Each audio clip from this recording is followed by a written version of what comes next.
لوگوں نے مجنوں کو دیکھا کہ اس نے ایک کتے کو گلے سے لگایا ہوا ہے اور اس کی بلائیں لے رہا ہے اور اس کے پاؤں چوم رہا ہے۔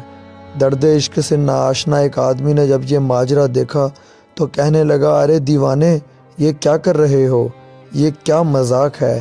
یہ کتا تو ناپاک اور پلید ہے، دن رات گندی جگہ میں منہ مارتا رہتا ہے، تو اسے کیوں چوم رہا ہے؟ عیب پر نگاہ رکھنے والا غیب پر مطلع نہیں ہونے پاتا۔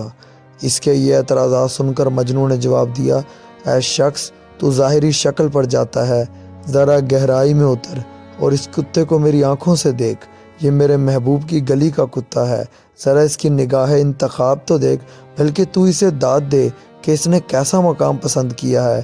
یہ میرا پیارا اور ہمدرد ہے، یہ لیلا کی گلی کا چوکیدار ہے۔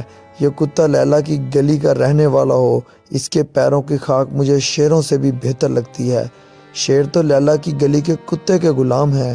کاش تو میرے قلب کی کیفیت سے آگاہ ہوتا۔ یہ راز زبان سے ظہور پذیر نہیں ہو سکتے، اس لیے اے مخاطب، خاموشی بہتر ہے۔